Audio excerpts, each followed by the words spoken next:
I've forgotten how to do this. What are we here for?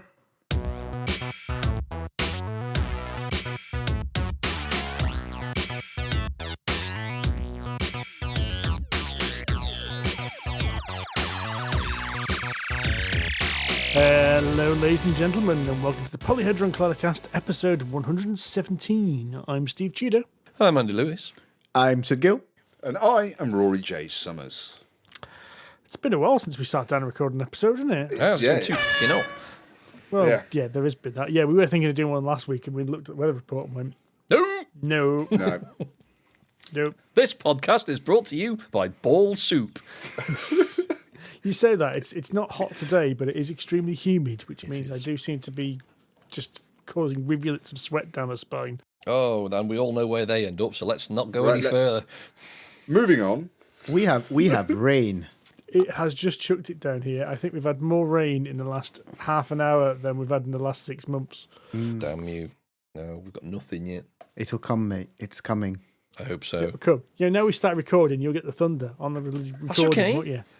It's all right. We can podcast and pretend we're taking part in the creation of the Antichrist or something. Yeah. I mean, it's not as off topic as we've been before, let's face it. It's a different Tuesday evening, isn't it, really? Something to do. It gets worse, though.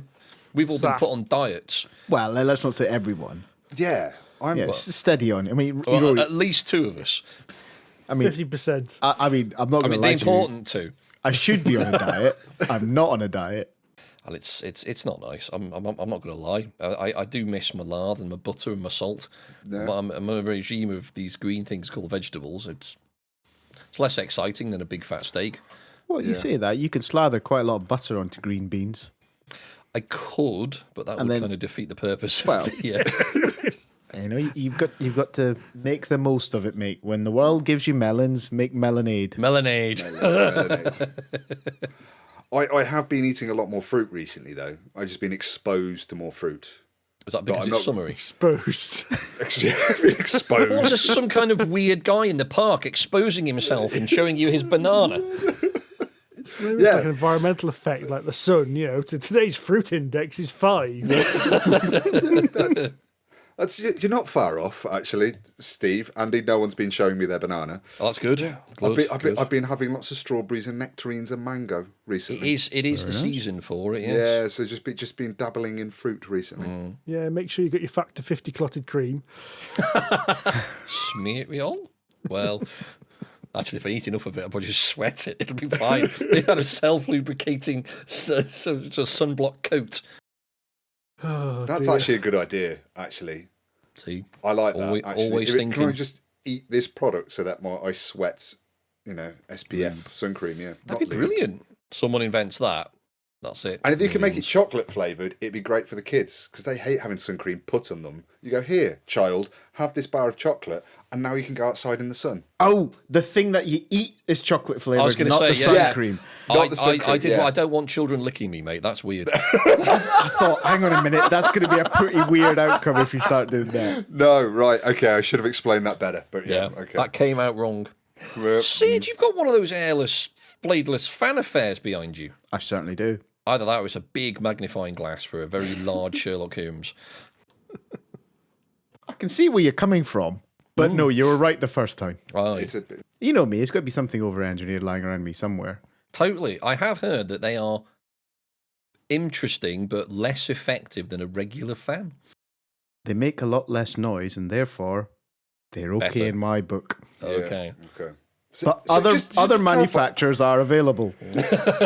So just who's been forced onto a diet then? Sorry, I've been exposed to fruit, and then 2 of you have been forced onto a diet. Okay, Me. yeah, right. Me and Steve. Yeah, I'm on diet by osmosis. Yeah. By osmosis. I'm just putting up a front, Rory, because these 2, their wives will have told Sue when they were around at the weekend, oh man, Andy and Steve are on diets. I'll be getting it soon. It'll start building. It's going to be me next. Yeah. I am doing more exercise, though, which is good. I do feel better for it, to be fair. So there is a positive here. I enjoy it. It gets me out of bed. I feel fresher in the morning. There's definitely... But I'm not running upstairs now and thinking, ooh, Jeez, you should be on that diet. Exactly. I'm fine. It's because I didn't do exercise for 2 years. I'm all right now. It's fine. Run and skip What you and need to jump. do is limbering up. Do some stretches before you take that board game off the top shelf. That's it. So you don't put your back in. Do you know what? I've violated. Speaking of board games on top shelves, I mean, I do actually need to have a word with myself from a health and safety point of view. So I remember the training I was given at Kinetic when I was there that you're not supposed to put the heavy stuff higher than waist height because obviously you don't put all the weight on your spine. And you've seen the trove chest for Too Many Bones. That's on the top shelf. That's above shoulder height. You can probably see behind me, Gloomhaven is on the highest point. Gloomhaven's up the top. Fit. Deep Madness is up the top. Twilight Imperium's at the top. The irony is the light games are in cupboards, but at the bottom, so I've got it completely wrong. Yeah. Yep. Do you know what it is? It's because the top of the Kallax is at eye level, so you see them first because they're the ones I want to play. Whereas all the shitty small party games get down in the cupboard and they can piss off. I don't care about them. Do you lay things out like supermarkets? So you have all the offer games on offer just at the height where everybody walks and looks at them. It's kind of like the hot stuff I usually want to play is in like the top two of the four Kallax. So I suppose I do.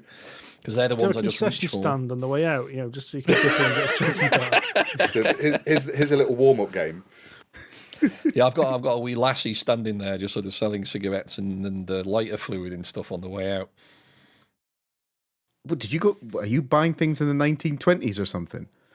Not the little stand she's, the thing that they used to sell in cinemas. No, the wee kiosk you have at the supermarket where they sell all the fags behind the. Yeah. That's it. Yeah, that. Oh yes. Yeah, you get your tobacconist and your lottery tickets. Don't worry, Sid. I thought the same thing. I thought he'd travel back 50 years. Well, I am old, so why not? Should we talk about some games, boys? Why the hell not? Yeah, let's do it. Yeah.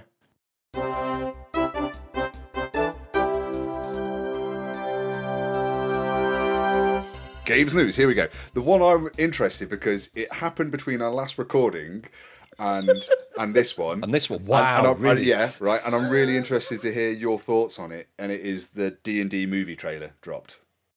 Did we not talk about this? We talked about it. No, the full trailer's dropped between our last recording. Did it?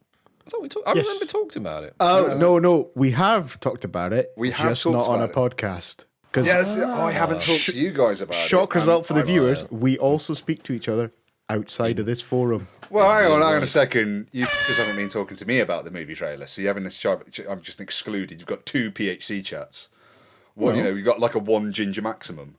Well, hey, look, EU quotas were a good thing.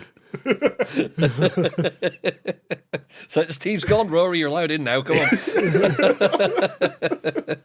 You pull too many gingers out at once. It's overfishing.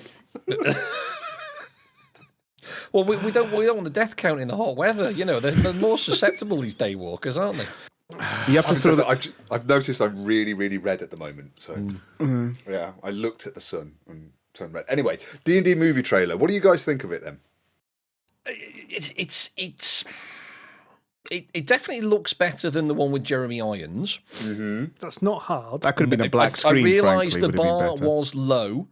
I do get the feeling it's quite overly comedic.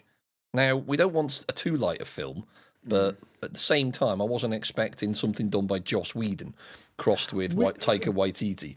That's bizarre because I remember even them saying when they were pitching this years ago that they were basically saying Guardians of the Galaxy in D&D. Yeah. It does have that Marvel formula look to it, doesn't it? And I felt it looked like that. Yeah, I thought they were definitely going with that vibe.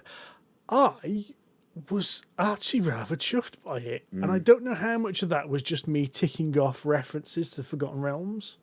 It opens with a shot of Neverwinter. And it's like, oh, wow, that's Neverwinter. Oh, God, that's the Spine of the World. Oh, hang on, that's the Red Wizards of Thay. And it was just ticking all these little boxes that made me go, well, it's definitely, they've put a lot of the background in there. How much of that is just going to be like fan service, things put in there so we can all say that. I was also really impressed that Themba Chowd was in it, which is the chunky dragon. Oh, yes. Apparently, there is a nod to Neverwinter Nights in it, which might just be Neverwinter, but I'm kind of hoping it's more than just a shot, from a long way away. Well, no, it's set in Neverwinter. The whole story's set in Neverwinter. So Is it? Okay. yeah, from what I've heard anyway. I could just see Sid brimming here. It's like the pot's about I to have boil a over. view. I have a Go on. view. My view is I don't want to build myself up too highly. I've been disappointed too many times, so now I set my expectations at it's going to be shit. And then when it's not shit, Will be very, very chuffed and pleased. Right? It's a good attitude to have. I think the trailer, I do agree with you. I think it was huge amount of box ticking going on. Everything in that trailer is there to get us excited. And it did that. But I just hope there's a good film behind it. And it's not just loads of little set pieces that don't join together and all it is tropey. And that's my worry. That it's just not going to have that substance there. And I'm not talking deep, kind of heavy substance, just something that's engaging and entertaining as a story. I'll be happy. I'll be really pleased with it if it comes out like that. Do you know what's the worst thing about the? I mean, I do agree. It does look pretty good and kind of fun, and I will obviously definitely go and see it. But the thing that I found the most ridiculous about it was the fact that the bard is the hero. Fuck that shit. Well, there is one other thing that I think it needs to be very, very careful about, and that is it needs to engage both people that have a D&D interest and those that don't. So it needs to do what Dune managed, which dragged people in that didn't even know what Dune was. And if it does that, that will confirm to me that it's a good film. And it has to stand up on its own. It can't just stand up on the fact it's a D&D film. It's a D&D laurels, yeah. Yeah, it's fair. Got to be a good film as well at the same time. Otherwise, I'm going to slate the out of it. Nice. Yeah. Well, we Sid's all will. Google review. I'm optimistic. That ticked a lot of boxes for me, and I will probably be happier with a crapper film than I know Sid will and Andy will. My bar is lower than them two. Well, the other thing is, the interesting for me is, will it be enough to drag me back to a cinema? I don't think it will. Okay. Really? Did you not see Dune in the cinema? No. Or did I? Out. No, I don't think I did. Maybe I did. Wow. No, I didn't. Did I? Should have done. It's very good. I haven't seen Dune at all. I wouldn't have been able to take the boy, so I couldn't have done. No, you came with me, didn't you? Did I? I love the fact that neither of you can remember. Wow. I don't know. It's Welcome about to two. Old Men in a Right. Podcast. Now, this is most of it's going to get cut now. This is just rambling. Quickly, get to the next news story. Right, okay, next news story. How do you guys feel about Wordle, the board game? Is can anyone fuck interested? off. Yeah, okay, brilliant. Okay, so we'll move on then. The Spiel des Jahres winner has been announced. Cascadia won the Spiel des Jahres, and Living Forest, which was kind of obvious really, won the Kenner Spiel des Jahres, which is the kind of which is the board game connoisseur Game of the Year award. So that was like to no one's surprise. We've also had the Diana Jones Award and the Emmy Awards. Yeah. Yep. So the Emmy Awards was it lesbian sword? Sword thirsty lesbians. That Yeah, came that was very it, high yeah. up there, didn't it? That won a lot of that, cleaned up at the Emmys. The Diana Jones Award, which is one of my favourite awards, just because it's ridiculous that it's based on a burnt copy of an Indiana Jones RPG. Do you not know what about this, Andy? No. I don't know the full story, but it's something like a whole bunch of Indiana Jones RPG, wasn't it? RPGs was set on fire, and then they encased the ashes in like a piece of resin. It's considered to be one of the worst RPGs ever. So Yeah. and they just couldn't sell it, so they got all the stock and burnt it.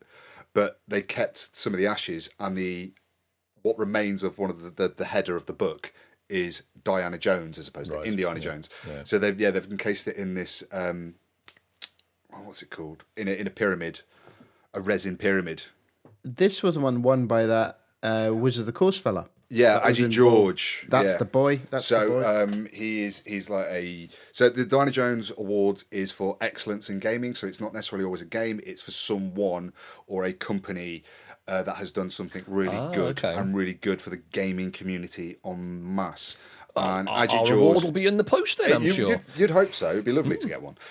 So he's a really prominent advocate of kind of representation, in making sure that underrepresented groups and minorities are portrayed in board games and RPGs in a positive and welcoming light, and to try and introduce those people into the hobby. So he won that. Fair play to the bloke. Yeah, did He great. was a massive part out of the new one, Journeys to the Radiant Citadel. That's his latest kind of very inclusive D&D short campaigns. And then I suppose the last thing is, as Andy's titled the podcast, Gen Con attendance was announced. As Gen Con was last weekend. 50,000 unique attendees turned up, which was twice as much as UK Games Expo, give or take. it's about 15,000 more. UK Games Expo was 35,000. I thought that was total. Like uniques were a bit less, about 25. Oh, maybe I'm wrong. But I suppose the most interesting thing, as we talked about, what's the other convention? That Origins. Origins was significantly down.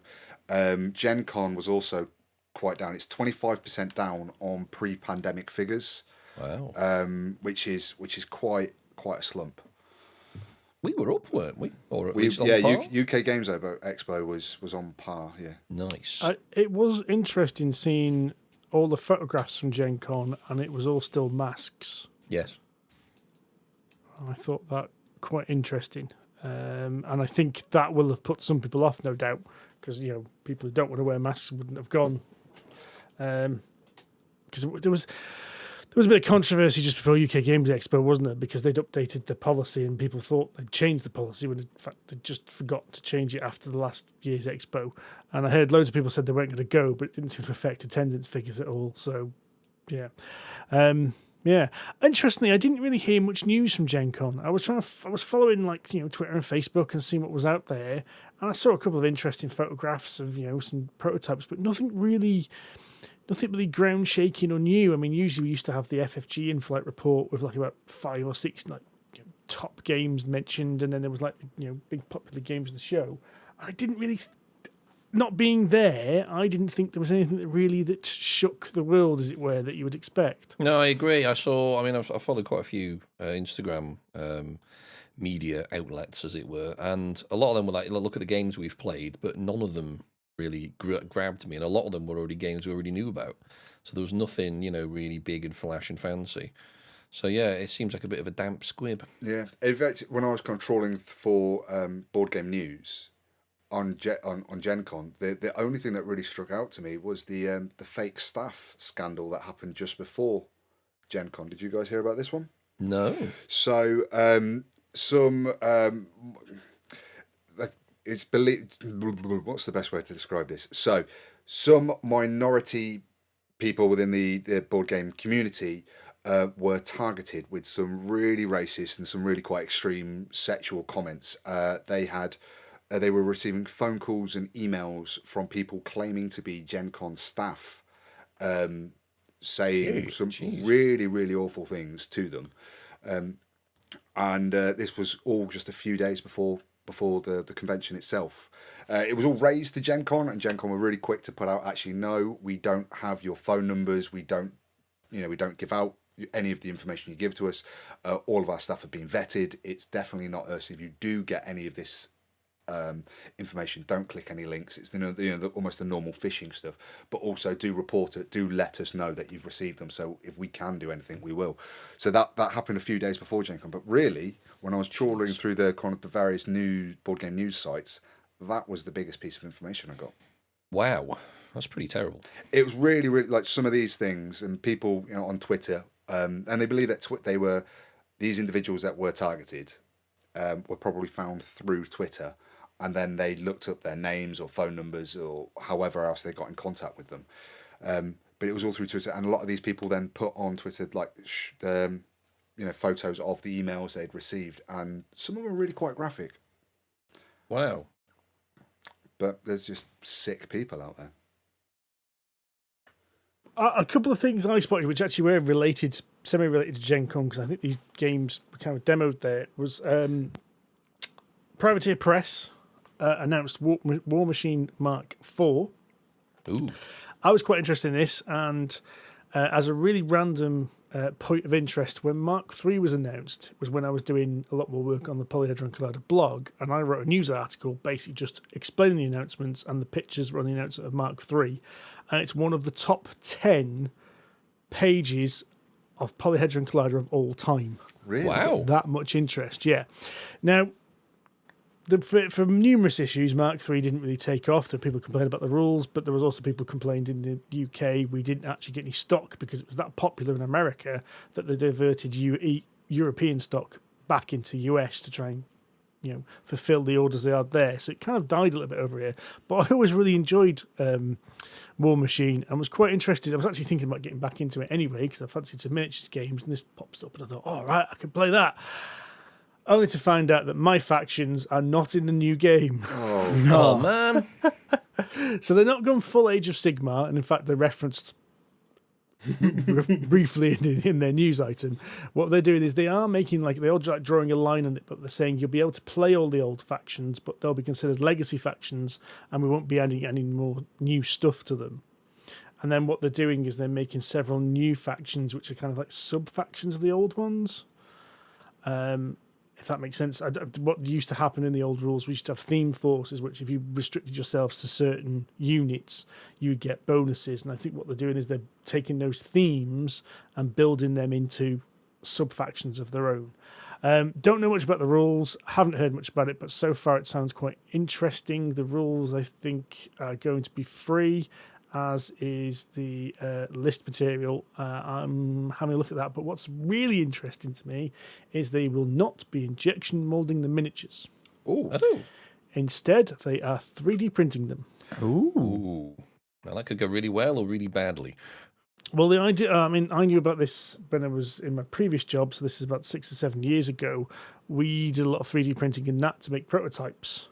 And it was getting to the point that some companies were starting to do 3D printing manufacturing, as in they had the completely whizzy top of the range 3D printers that could, the size of a double bed kind of thing. They could make that many parts, but these were of such a high accuracy that you could make technical engineering components with it and end up being cheaper. It kind of went between that kind of like I can make one in the workshop versus I can make 10,000 in an injection molding plant. And it kind of met that middle ground. And I know we never talked about it on the podcast, but I think I've always said to somebody in the pub, everyone said, oh, 3D printing's going to kill Games Workshop. It's like, well, 3D printing gets that good. Games Workshop will be 3D printing miniatures. Yeah. And it looks like Privateer Press are jumping ahead of them on this. Wow. So it's going to be interesting to see what the quality's like. I suppose that's a bit of a behemoth to change, though, in a sense, of Games Workshop, because from moving away from all of the molds and the processes and presumably the infrastructure they've already set up in the past, it's going to take a lot of investment for them to change that.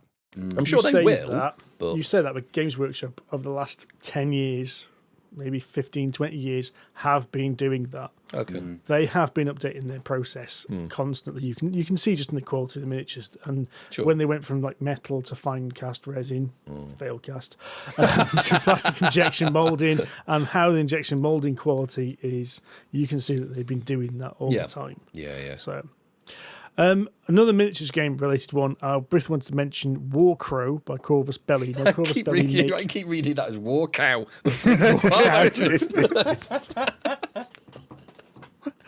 So, Corvus Belli are a Spanish miniatures game company who make Infinity. You might have heard me and John mention it. I really enjoy it. Really tactical, proper shooty cover miniatures game.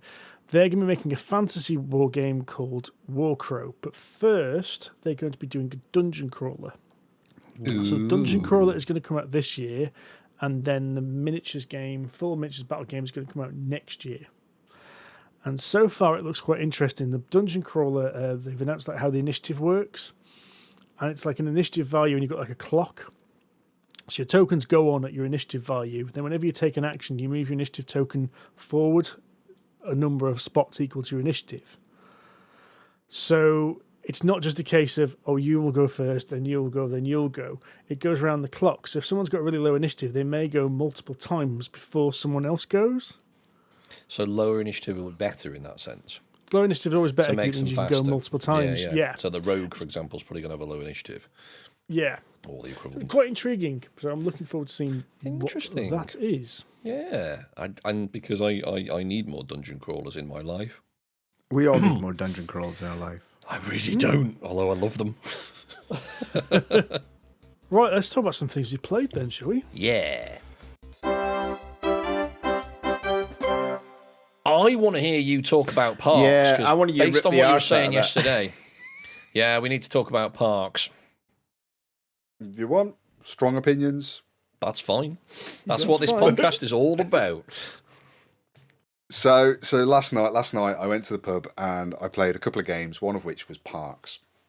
Now, Parks is a game about going through the American national parks and picking up and just going. I visited this park and picking up some souvenirs.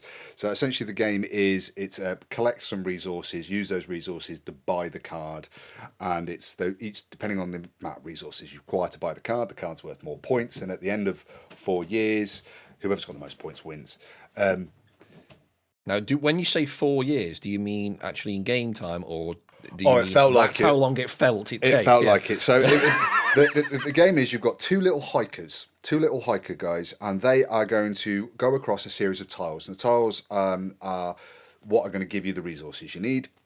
So you've got a tile with water on it, tile with trees, tiles with mountain, one with 2 waters, one with 2 sunshines, and so on. And they're shuffled, and that trail gets slightly longer. The idea of the game is you move one hiker, and then next player moves another hiker, but they can't go in the same place as you. They can only do it once essentially per year. So you've got to essentially you're just moving along this track, and you get to once everybody's at the end of the track, you go right. That's the end of the year. Let's reshuffle these, add a new one in, and we'll do the same thing again. The problem with the game now, Andy, I was really reminiscent of a review you gave of a game recently where you're saying it was like wading through treacle. I would have preferred wading through treacle than playing this game. Wow. This game I was like, okay, so I'm just going to move player 1, so I'm just going to move obviously to the first space. And then everybody else is going to go to player 2 is going to go to second place, 3 is going to go to third place because once your worker gets to the end, they can't come backwards, or you can never go backwards. So it just felt like, okay, so then it got back to my turn again. I was like, I can either use my campfire thing, which I can only use once in the entire year, or I can just go to the 5th space. So I'm just going to go to the 5th space. And then player 2, surprisingly, went to the 6th space. And then player 3 went to the 7th. And that was the game. It's just move a piece, one space. And the whole point of it is, and I did my first year, and I was just like, I'm just going to try and do this. And then I realised the whole point is to go as slowly as possible. Have one hiker go down, open up a space for my next hiker so that they can come down. But everybody's doing this thing. At some point, you've just got to use your little campfire thing to go, I really need this resource. Brilliant. I've now got that resource. I can't share a square with anybody else again now. Get to the end of the year, I've got 3 trees and a mountain, and I can't afford to buy any of the cards. It got to a point, I think, in the 3rd year that I got bored. I got bored, and as someone that likes their fresh air, I was just like, you know what, this is a game where I can actually just wander off and let you guys finish your turn, and I can just keep an eye in through the window. Oh, you're finished. I wander back in. It was the downtime was incredible. It was so slow. So it's just, and every move seemed prescribed. Everybody was just trying to go as slowly as possible. I want those 2 suns that are 3 spaces ahead of me, but there's no point going to that.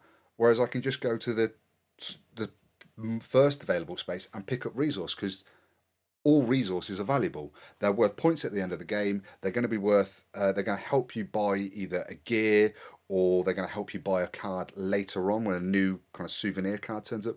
There's never any point in not getting one. So it's just so. It was. I really struggled to enjoy this game. Really struggled. It's interesting because all the stuff I've heard about Parks is everyone I know who's played it, apart from you, has said it's really, really good. I can't see where it's really good. The objective is to, and the turns happen quite fast. But then the turns happen fast because there's no agency.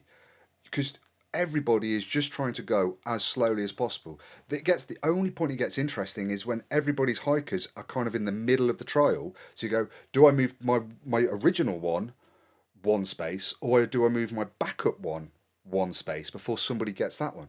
But then at that point, you're just going, well, I'll move this one, and then I'll move that one, and then I'll move this one again in my next turn, and then I'll move that one.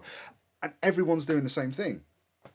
So it sounds a little bit like Tokaido, but I mean, Tokaido is light. There's not a lot of options there, but it sounds like this hasn't got less than that. It's similar to Kaido in that way, but Tokaido is interesting. There was just nothing. It was just with Tokaido, you want to go to certain locations at certain points to trade in. It's been a while since I played it, and I've played Duo since. Right, so Tokaido there's lots of different ways of scoring points, which involves going to different places, and ideally you want to kind of do similar things in every region and have enough money to get to the inn first, so you get first dibs of the food, because you get points for having a selection of food, you get points for making vistas, which is collecting paintings, you get points for donating money to the temples, that kind of thing. But Tokaido is all about trying to optimize it, so you can do a little bit of everything and you'll get a score, but you'll get more scores if you optimize something. It's about like jumping far enough ahead that you get something before someone else, but at the same time staying back so you get more actions. In that way it's very similar, but for me it felt there was no way to optimize this, because there's only one tile down that has a tree on it, and I want these cards have 3 trees, so I could buy some gear so I could make it, and that's just but you've got to get all the way to the end and then go on the gear slot to allow me to buy some gear which costs me sunshine, or I can buy some canteens, or I can take photographs. But they all felt so suboptimal, because they go, this one's going to give me an ability, but to do it I've got to essentially race someone down there first, but by racing them down I'm missing the opportunity to pick up the resources, and the resources are what I need to buy the cards that actually give me the points. And everybody around the table worked this out. So everybody was just going as slowly as possible. And I looking at the scores and, recording all my scores, I came dead last because I got halfway through the game. And I hate to say it, I feel like such a sore loser in some ways, but I just got so disengaged with the game. I was like, I could move him once by this walk at the hike at one space, and then next turn I can move him another space, or I can just go outside and get some fresh air and end my year. So that's what I went and did. End my life. The spaces I had ahead of me weren't going to give me any of the resources I need to buy any of the cards I wanted. I didn't have enough resources to buy the cards I wanted, so I was just like, I'll just do that then. What is the point? Wow. And I just, by all means, play it, but be prepared for a game that happens quite quickly but feels really slow.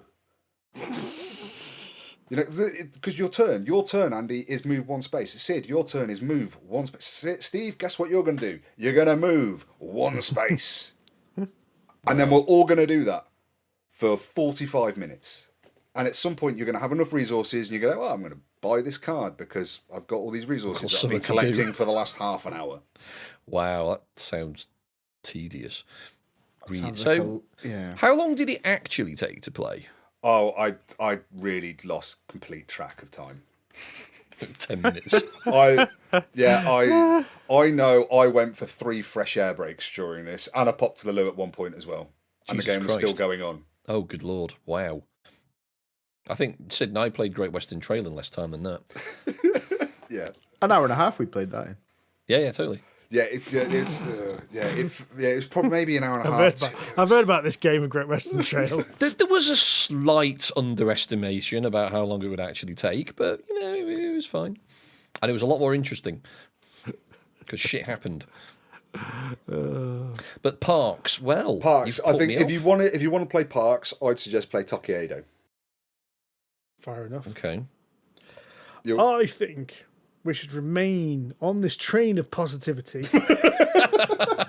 as we pull into TDM Central. And I think we should talk about Scout.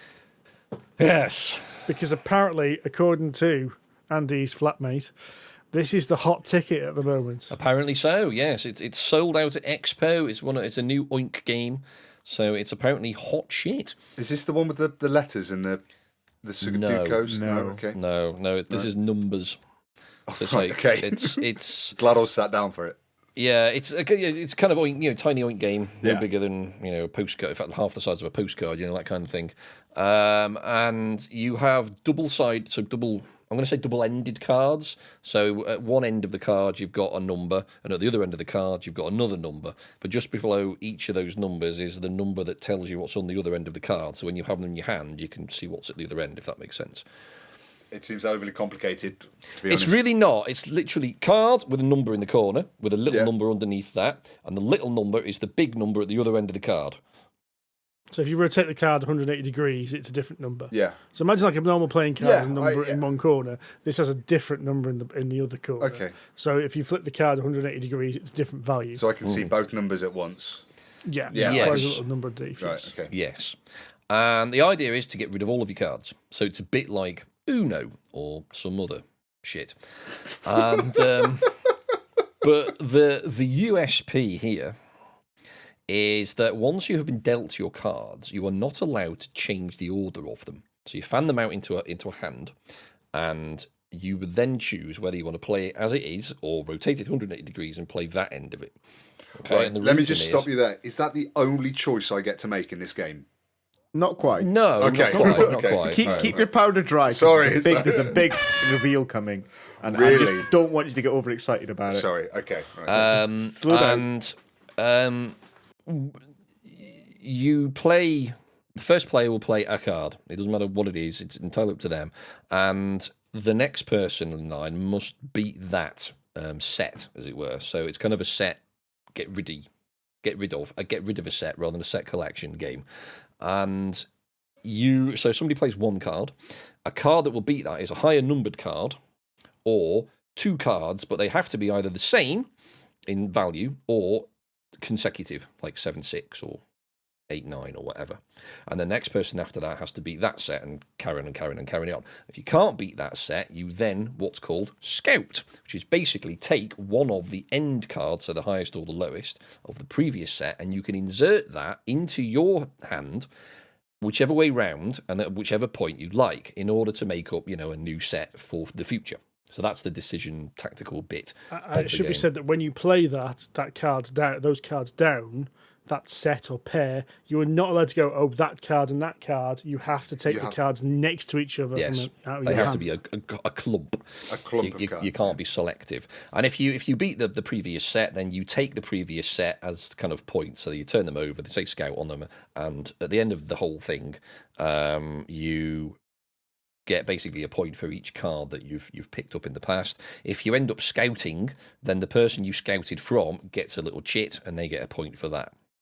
At the end of the whole thing, when somebody's got rid of all the cards, that's when the round ends. You add up all your points and you subtract any points for any cards you've still got left in your hand. You play like one round per person and add up all the points at the end.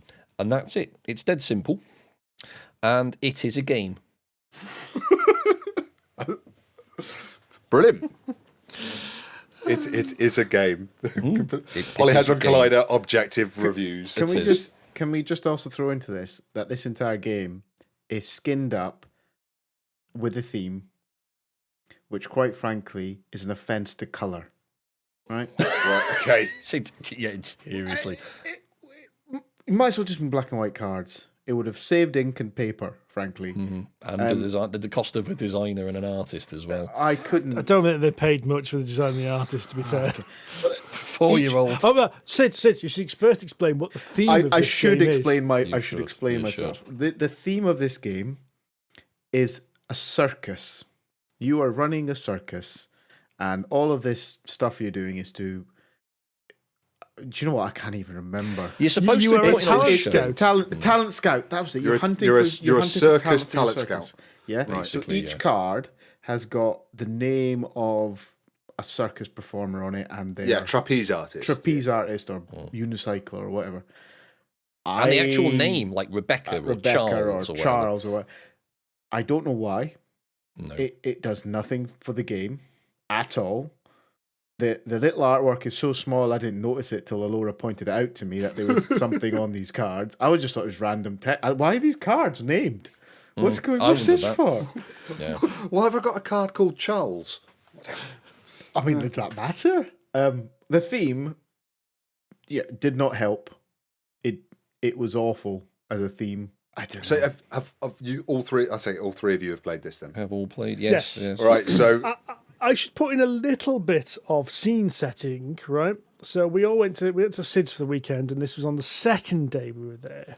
So the three of us might have had a little bit of alcohol the previous night, including hitting the whiskey at 1 a.m. So this was we'd already played some games earlier that day, and this was actually quite late on the second day. So we were hungover and tired. And I think all three of us had a complete sense of humour failure when playing this game. No, that was Nom. Nom is what created the sense of humour. This one, I went into it with a bit of enthusiasm. I thought, I'll give this a punt. It might be interesting saying it. You did, and then it drained quicker than a bath. We did a hand. We did a hand, and Steve, I think you'd finished looking after Henry or something like that, and you said, and you said, "Oh, how was it?" And I think my answer was, "Come and play a game. I don't want to prejudice your decision." that's very noble of you, Sid. Very noble. Well, noble Sid is what we call you. The way I figured is we suffered through it, so that share it around. Yeah. Now the thing is, when she hears this, Alola's going to be mighty disappointed because she really liked it. She was selling it really hard to us. Going, we should play Scout. It's really good. She really enjoys it, and she does. But her enthusiasm for it carried me through the first play, and it wasn't really to the second play when I started to notice how actually shit it was, because it didn't. It didn't do anything. It didn't do anything. There's a little bit of hand management.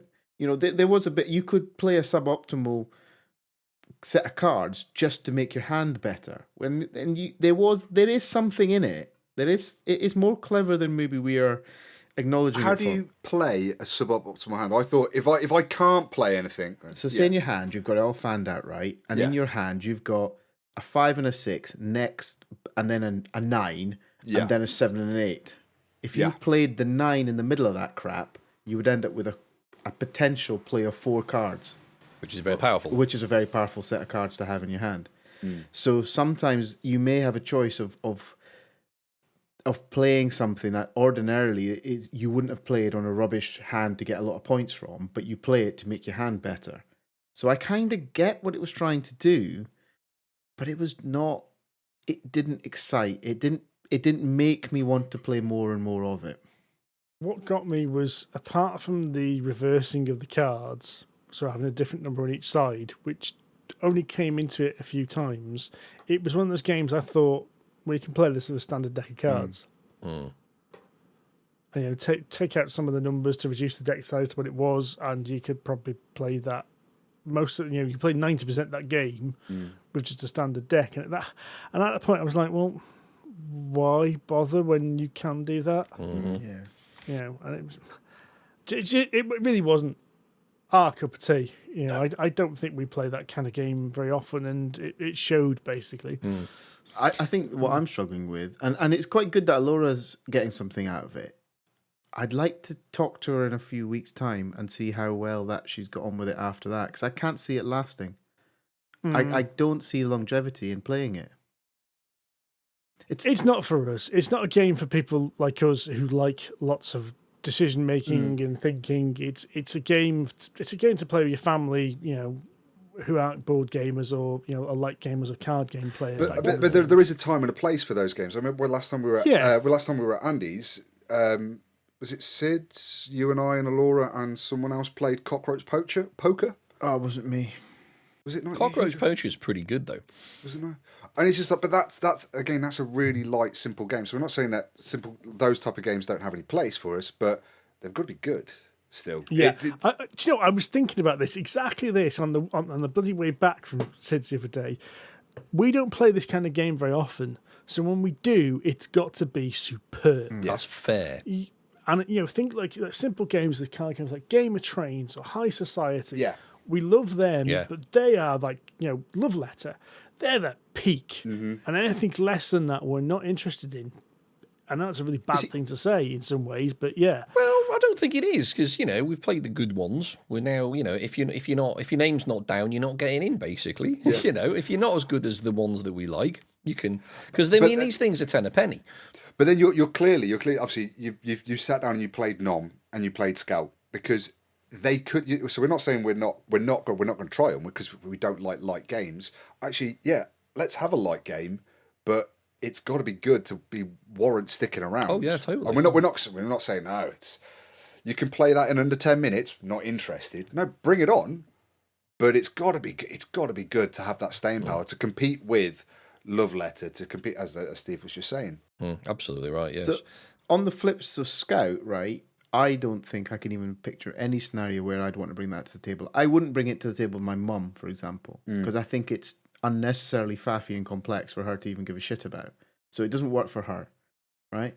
Nom, on the other hand, bizarrely, I'm going to stick up for, because I think Nom, yes, it's a glorified Uno, right? Yeah. So it's Simon's Cat. Simon's Cat. Basically, you will have a bunch of numbered cards. You get dealt 5 cards, 7 cards, whatever it is. 8 cards. 8 cards. Yeah. Each card has got a number on it. There are between 0 and 49. Yeah. Some of the cards are special cards, reverse direction, make the players left and right of you pick up a card, that kind of thing. But it's a very simple game that I think I can see me playing with a wee man or my mum, where you just want a little thing at Christmas or something like that after a meal. It sits in the sideboard kind of thing, and you just pull it out for 10, 15 minutes when everyone's like too full of food and just can't be bothered wheeling themselves off the dining room table. Scout doesn't fit that bracket. It doesn't fit the bracket of us who want to play more challenging game or a more good game. So Nom can come back again. I don't mind Nom. Okay. But Scout doesn't do it for me. No. I'm minded to agree, I have to admit. And I think Nom failed for us on Saturday night, because we were tired, and it does require a bit of dexing. So one of the cards is like a black card which has Nom written on it, and when the person deals that, you've got to put everyone else has to put their hand on the table, go Nom Nom Nom, or you shout Nom Nom Nom, and then they have to put their hand on top of the table, and if they don't, they get given 2 cards, right? Steve got pumped. I had a proper sense of humour failure. I just could not be bothered. Steve's somewhat disengaged from the Nom Nom Nom. Yep. But that I can see when you're in that kind of right family post-meal buzzy kind of feeling. You have to be in the frame of mind to play for that. Yeah. And if you Half were playing bottle with of port kind of situation. half bottle of port, the kids have probably had a wee cider or something, so they're a wee bit pissed as well. And you toss that on the table with like half a dozen kids, it would work. I think I can see that being quite good and quite fun, and it would be fun purely for the random mayhem and chaos that it would cause. Whereas I didn't get any of that from Scout. So Nom, I think, is the better of the two, frankly. But that's not necessarily something I'm going to say I'm going to go out and buy and then suddenly play every weekend. Well. Oh, and Nom looks better. The artwork in Nom is nice. It's Simon's Cat, yeah. It's Simon's Cat. Yeah. Simple, Simon's Cat. It did its job. Well, at the opposite end of the spectrum was Gallerist. Oh, I really want to play this. Yes, yeah, you do. Steve said that. When I said, do you want to play the Gallerist? Steve says, actually, yes, I do. This is The Gallerist by Vital Lacerda, famed for the very simplistic, straightforward games that he designs, and the occasional heavy one, but mostly heavy ones. Okay, all of them. And Gallerist has been around for a long time. This is one of the sort of super duper sexy ones that was made by Eagle Griffin. So it's got very lovely components. It's very pretty. It's very well made, very well designed, etc., etc. And you are an art critic. Well, actually, a gallery runner. You own a gallery, and you are simply trying to discover artists, buy and sell artwork, and improve your lot within the art world. So you have a gallery, and within your gallery you will have visitors who are either VIPs, investors, or collectors, I think it is. And you can use these things to gain you influence and reputation, money, and then you can use that to discover new artists, which will allow you to get them to paint something for you on your behalf, which will be very, very cheap for you. And in doing so, you can promote these artists, which makes them more famous, which makes their art more valuable, so that when you sell the art later on, it's worth a lot more than you paid for it. And in principle, that's about it. It's one of the lighter games by Vital Lacerda, I think, in terms of mechanics. So there are literally sort of 4 spaces on the board that you can go. Each space has like 2 actions, so you choose one of them on your turn. And you can go and get a contract, so you can sell some art later on. You can discover an artist, or you can buy some art. You can promote. You can dabble in the international market to get your reputation and things like that up. And it's all that sort of stuff that ties really well together. The hard bit is, of course, which is what baffled Steve to start with, and Sid pretty much the entire way through the game, was how to win and how to tie all of this stuff together. And that is quite hard. Although Steve saw through the matrix on this one and handed me and Sid's arse to us on a silver platter. We were handicapped.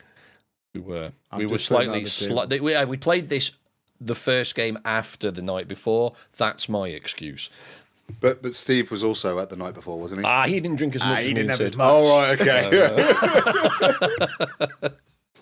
He hustled That's us. their excuse. That's their excuse. I think was it's hanging fact. at my arse. I think it's fact because I think I didn't get as much sleep as you guys either, because my dog true. decided, because he's in a strange house, every half hour decided they had to go outside just in case there was something interesting out there. So of course I had to scrabble and put some clothes on, work out how to get out of Sid's back door, because Sue had turned it into Fort Gill. So I was hungover and tired. Yeah, I don't know what it was, because I won that game. Won the next game we played, and I won the game on Sunday morning as well. And I don't know what it is. A combination of hungoverness and tiredness actually made me better at board games, which was quite bizarre. nice. I think actually it was quite interesting. There was a point when I realised that you gave us the 2 bonus cards, and one bonus card basically tells you what bonus you'll get if you sell this artwork.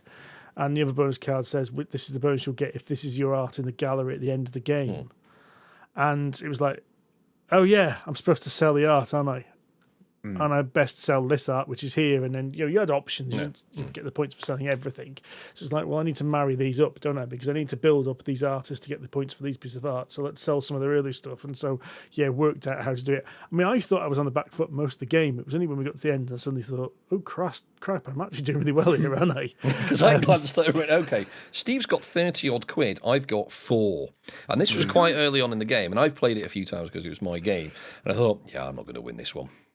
I'm just going to go with it and watch Steve walk away with it.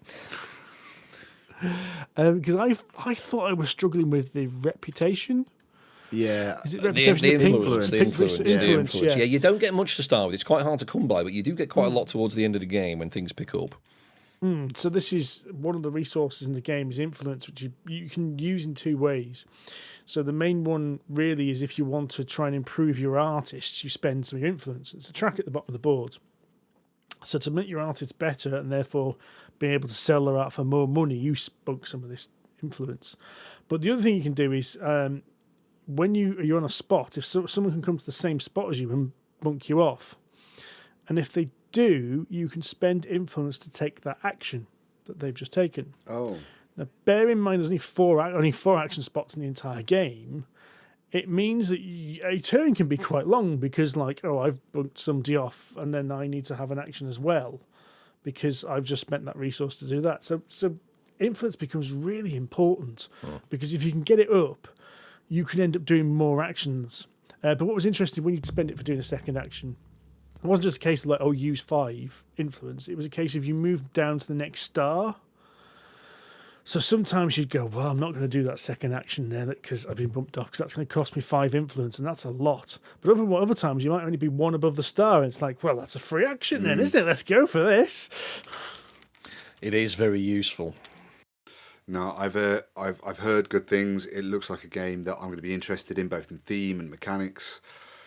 I just need to come and play it. You do. I think you'd It's enjoy really it. good. I would highly recommend it, actually. Yeah. It's a good level of, as you said, the only other Vital Lacerda game I've played is on Mars, which is quite literally the most complicated game I've ever played.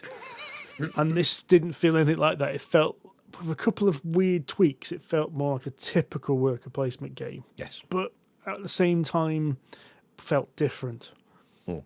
You know, with so few options available, I thought it was quite an interesting balance.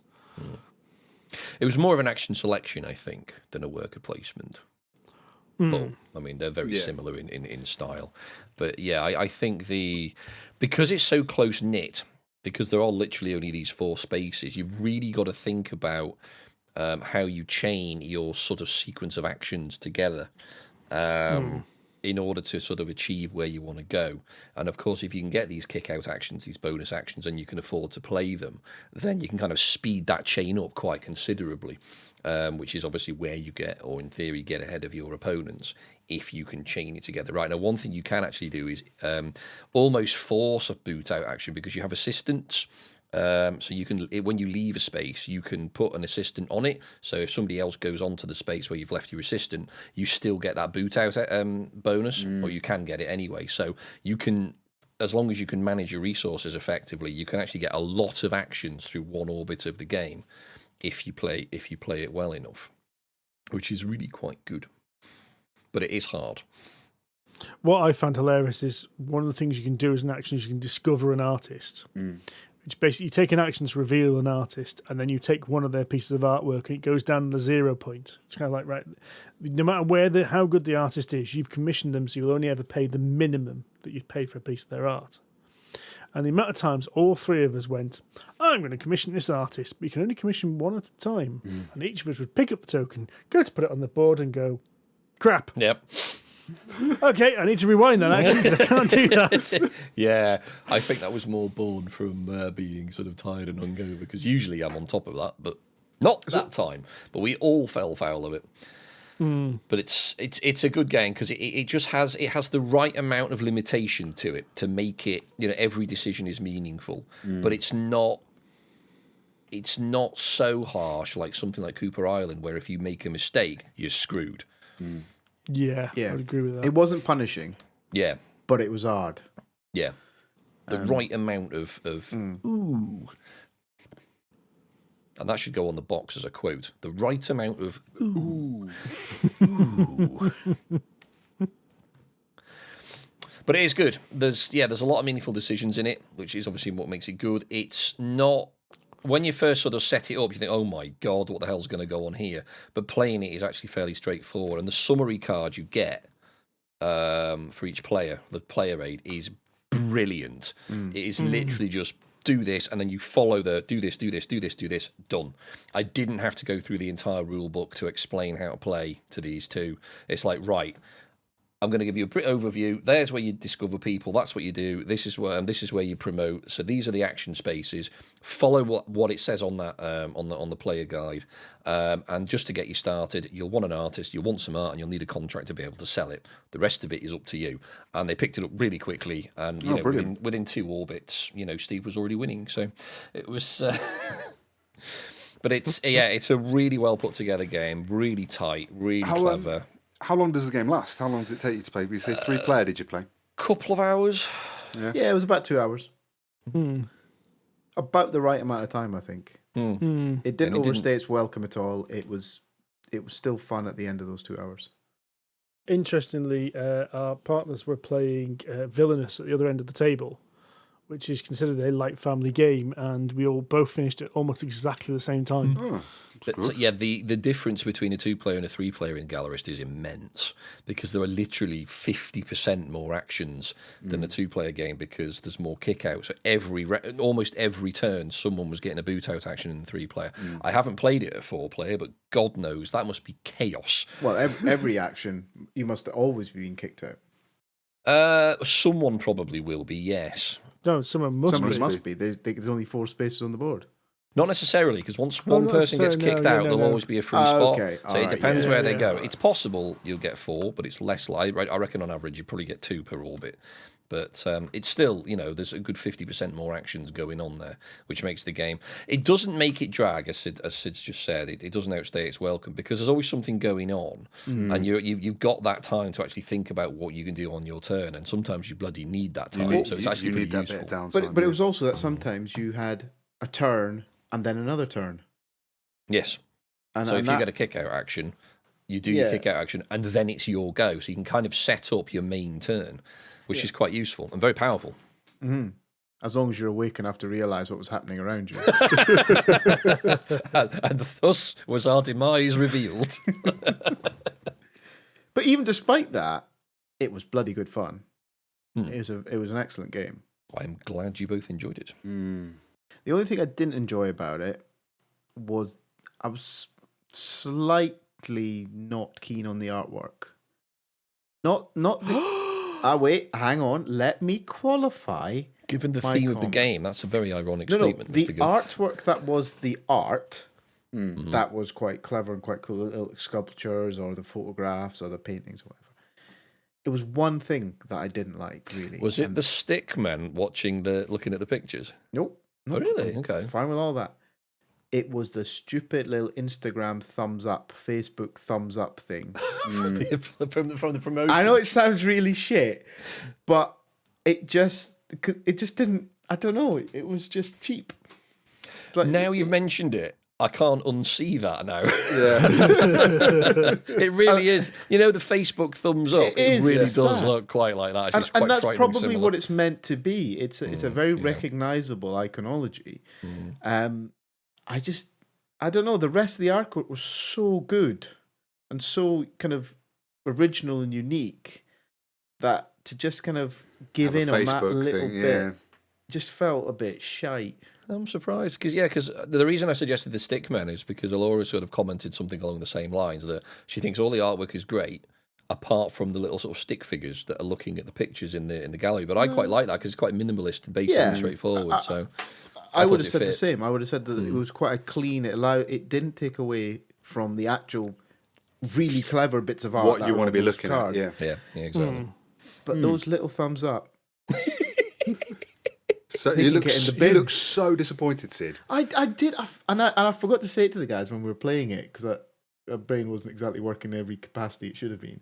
But it was something I was reflecting on afterwards, and that was the only thing I just didn't felt gelled, and it was almost, it could have been anything else, but that was like a Facebook, Fortunately, it's Instagram, only TikTok thing. It's 1/8 of the game, so It's such an irrelevant part of the game. Don't put anybody off. It's just an irk. Well, next up, then I think we should probably at some point play Escape Plan because that's by Vital Lacerda. That's very, very different, very, very different, but very, very cool. It's basically Got me. I'm quite looking forward to you getting Weather Machine because that looks bonkers. Yes, so am I. I am reliably informed that's at least as heavy as on Mars, so that's going to be. Oh my god! I know. I know. Oh my god! Oh, did I mention he's working on a new one? Of course he is. He must have got 3 or 4 in the pipeline. Probably, yeah. I can't remember what it's called because I follow him on Instagram. He posted a few like promo, like this is what I'm arsing around with this week because every day he's like I'm playing this or playing that. There's Escape Plan, Gallerist, and all that sort of shit. But then there's a couple of them. He throws down some Weather Machine stuff now and again because he's still developing it. But then there's like this other one, and you're like, I haven't seen that one before. That looks interesting, and colourful, and heavy. Take my money. But I've no idea what it is or what it's called, but I just know he is working on another one. All we beyond. know is it'll be Eagle and Griffin games and very expensive. Yes. And you know what? I think they're worth it. I do. I don't think they're overproduced like some other games. I know they're expensive, and I know then obviously, I mean, they are, £100 plus per game, which is obviously a lot of money. But I wouldn't say they're overproduced. I think they're well produced, and yeah, you could get away with cheaper components and stuff. But I think just because of the feel and the look and the heft of the game, I think it works. I think it's worth the money. Well, at the end of the day, this hobby that we're in, it is kind of a premium Oh yeah, hobby totally. in some way. Yeah, and it's you. Oh, in many ways, yeah. So actually, if it's a Vitel Lacerda game and you go, right, I'm probably going to like this. It's going to stay in my collection forever. It's an investment. And actually, it's an investment, and I'm going to play it a lot, and it's going to look great every time I get it onto the table. Then it's worth spending the money on if that's your cup of tea. It is very much my kind of cheese. And to be fair, when it's cold in the winter, you could probably burn it for a week instead of burning your gas. Stay warm, yeah. There's enough fuel cardboard prices, in there. It's probably cheaper. Never. I would never burn those. I mean, there are other games that I would happily turf onto the fire with no thought whatsoever. Let's do some questions. Most of which are actually left over from previous time, but we won't say that. He says, Avi said it. Craig Turner asks, tell us the current status of your shelf of shame. How many games are on there right now? Shameful and far too many. So the shelf of shame is obviously that pile of games that you've bought and have never played or never taken out of shrink. And just shameful that you spent all this money on this stuff for it to be never played. I love the way Andy is actually adding up every game. Rory is going around his. I'm just well. The thing is, I've got my shelves, and then I've got the games that aren't kind of like high priority to play that are in the loft. So on my shelves, I've got 8 games, most of which I picked up from the UK Games Expo that I still haven't got quite around to playing. I've got 8, but in the loft, I know I've got more. But I'm not. But they're not technically in a shelf. They're in the loft. Yeah, they're in a box in the loft, so they don't count because they're not on a shelf. What's the one game that I'm expand the question? What's the one game out of there then that you really do want to play that you are shameful that you haven't Okay, played yet? can I have 3? I can throw it over. I've got. I've got 3. That's a bit of requirements creep. Look, I've got 3 that I really want to play that I'm gasping to play. I've got So You've Been Eaten, which I really want to. Dice Theme Park, which I really want to play, and I've got Sobek 2 players, which I really want to play. Crap, I'd forgotten that. And it's just like actually, and the thing, 2 of those are 2-player games, so I just need to get right. Just me. We're going to go to the pub and we're going to play these 2-player games. You could have played it on a sideline while your parks was going on. Oh, that's a great idea. Should have roped in the bartender. Just for our listeners' information, Andy has now got his socks and shoes off because he's run out of fingers. Yeah. Actually, I don't think I have any more than about 10. Now, out of a collection of about 255, that's not bad. See, I'm in that range. I'm looking around at my collection now. I think I'm a smidge above 10. I reckon I'm about 12, maybe even 15, because I know. I know there's a few games hidden away that have, There's games I bought at Essen, which I went like 6 years ago, which I still haven't bloody played. I'm going to say. Now, do I say 10 plus or minus 5, or do I say be realistic? 15 plus or minus 5. I think that's probably a realistic estimate. I think it's interesting. I've got some games that I bought that actually I bought almost on a whim, or it's Kickstarters, or they were just little ones. Actually, I bought it, and since the time of me buying it and now, actually, I've got no interest in playing. It's just getting my arse in gear so I can flog it. Actually, there's a few games on my pile I need to sell that I haven't played yet. There's that, so Definitely I'm not really 15. counting those as shelf of shame, mainly the ones in the loft, because I kind of don't care about them anymore. Yeah. So, Andy, what's the game that you are desperate to get to the table that you've got on that list? Oof. Clinic, I think, actually. Oh, I want to play that. I've not played it yet, no. And you've got all the expansions, haven't you, as well? Of course. Yeah, we're not counting expansions in this shelf of shame. That reduces it considerably. No, I have Clinic, and I really, really want to play it, but it's not a straightforward game. And so whenever I want to play it, I'll always sort of not in the mood for it. I don't want to learn lots of stuff. Okay, fine. I also really want to play Gloomhaven, which I haven't really played. I've played like the first one on a solo and got my arse handed to me. But the problem is now with Gloomhaven, because it's on the PC, I can play it on that, so the board game's kind of redundant now, which is a bit of a shame. But I would love to sit down with Steve and Sid and you and just play through it as a group, because that would just be ace. Just sit down for a weekend and just batter through Gloomhaven, or at least batter through the first dungeon, get our arse handed to us, and start again 4 times. I actually, on the Gloomhaven note, slight aside here, I was running late for a meeting at work the other day, and while I was not there, they were like, "What did you get up to the weekend?" And I found that a guy that's in my office and I've worked with for years spent the weekend playing Gloomhaven and is really into his board games. And I have never known this. Oh man. And the people on, the people on the meeting were like, "Oh, you need to talk to Rory about board games." And then I promptly joined the meeting, and we spent the next 10 minutes talking about board games. Nice. But it's great. Nice. I've got a new board game friend at work, and it's not someone that I've converted to board games. They're organically a board gamer. I was really excited about that, so I just had to tell you. Carry on. See, my boss found out that I paint miniatures recently, and he then, because he used to run a production plant, he's basically in his mind now. So he said, "Well, we could all sit in the office and paint your miniatures for you, Andy." And at which point my alarm bells and my hackles got raised straight away. He says, no, Scott can do feet, and Kate can do arms or whatever. I could do the dipping, at which point I just looked at him like he just dropped out of a dog's arse, and I went, "No dipping. No. Bad mark." So dip and shake. Like, and then I could just hear Steve's voice in my head screaming, going, "You've got army painter, quick shade." Go on, Steve. Of your shelf of shame, then. Your shelf of shame. What game do you want to get to the table the most? Probably the one I've actually been talked about the most in the last 3 years. So Oathsworn Into the Deep would arrive. Yeah. It's taken. It can't even fit in my actual games room here. It's in the spare room because I've run out of space in here because it takes up so much space. And I haven't even punched the damn thing yet. I've opened the box. I've looked at it and gone, "Ooh," and then it's gone back on the shelf. Isn't it so disappointing when that happens? You get this game that you've been excited for, and then you just go, I haven't got really time to punch this. Or I need to punch it. I need to learn the rules. I need to find time I need to get all my baggies out, and it's just like, and then if I do all of that work and then I don't play it for another 5 months, I'm gonna have to almost redo it all again. It's either that or Twilight Imperium 4, which I bought in Chaos Card sale last year, which I did. That is all baggied. I remember sitting out in the lounge and bagging it all. And then we got a puppy, and I realised I can't sit in the lounge and baggy if you've got a puppy, because most of the pits will be going through the dog at that point. Oh, crap.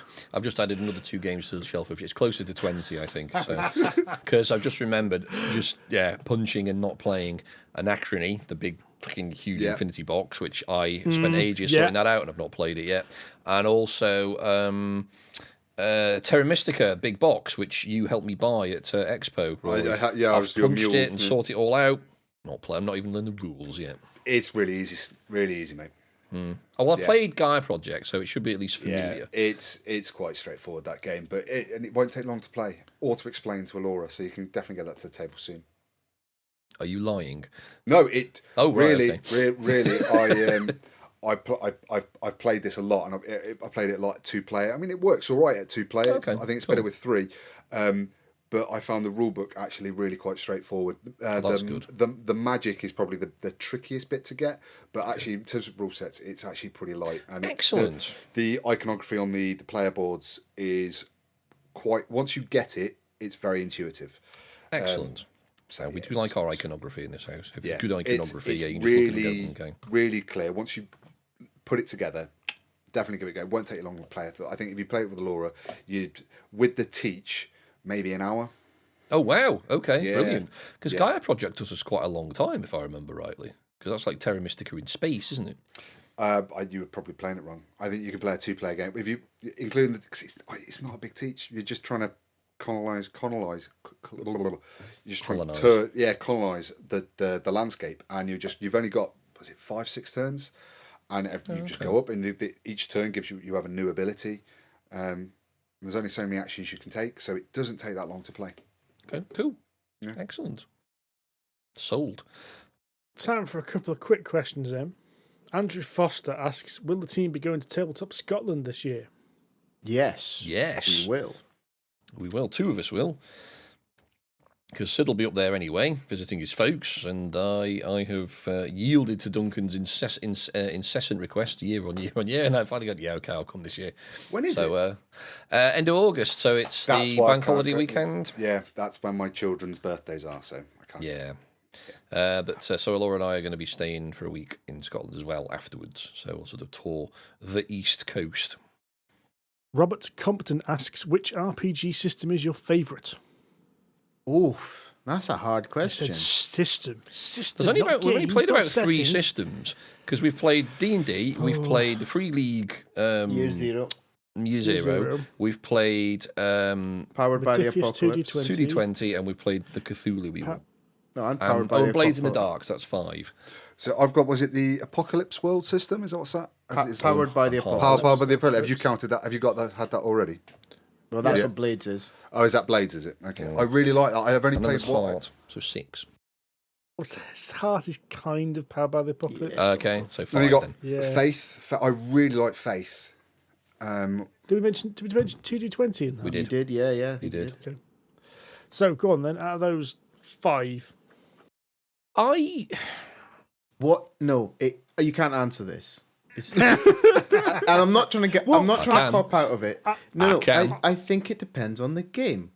well, no, this is it. I was about to say, because I knew you were going to head with this, and I'm going to say like 2D20 and Year Zero are generic systems that get applied to loads of different settings.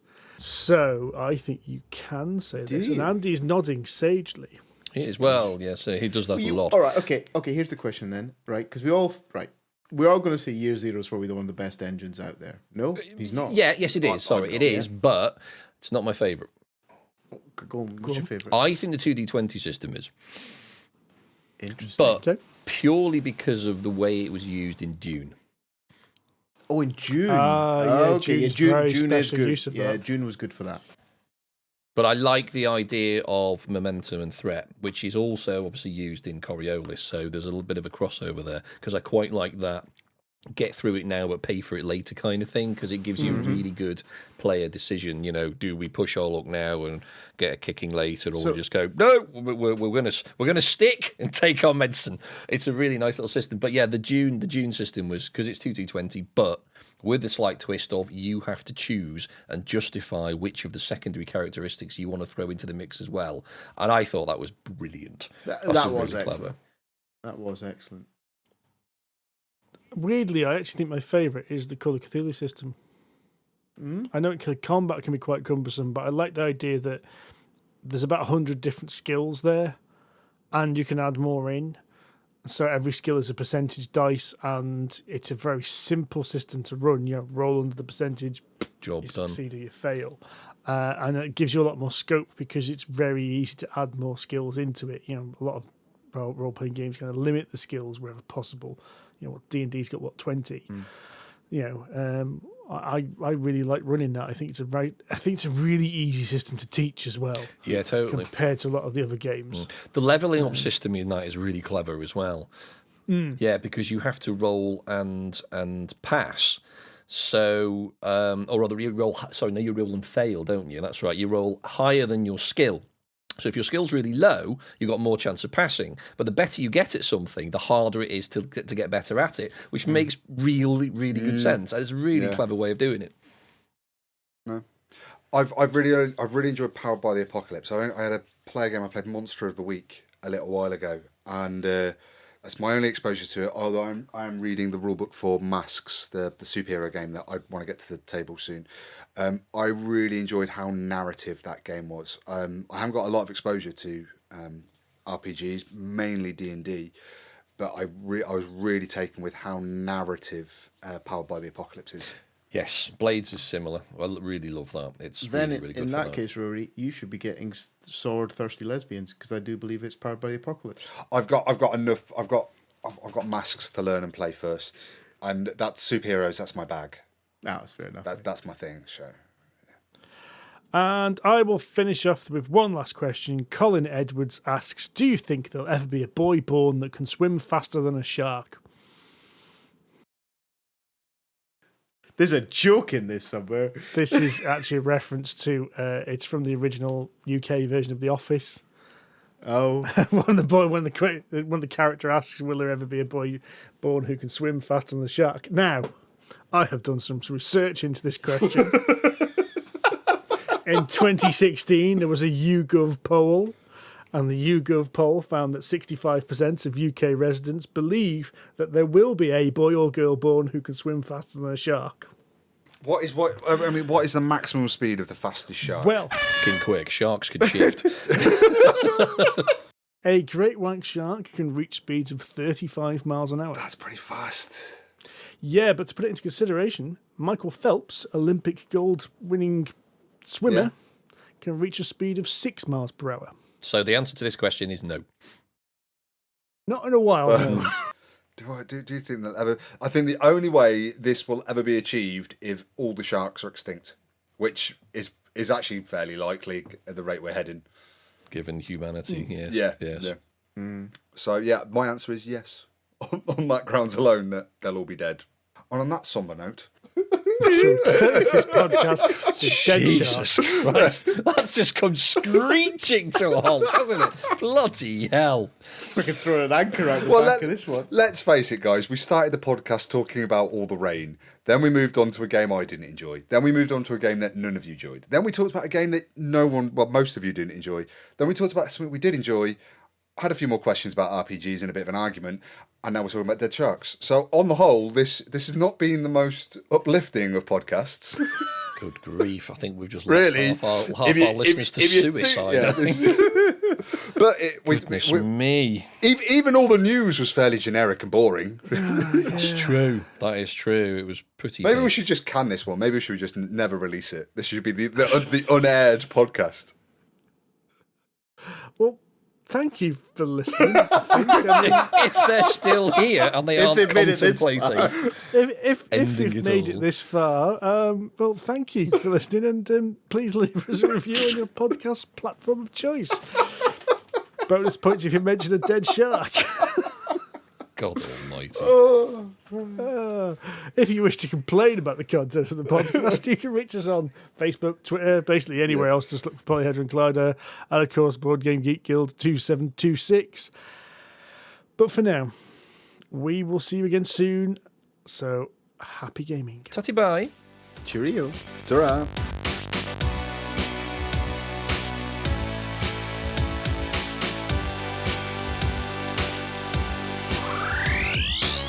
Oosh.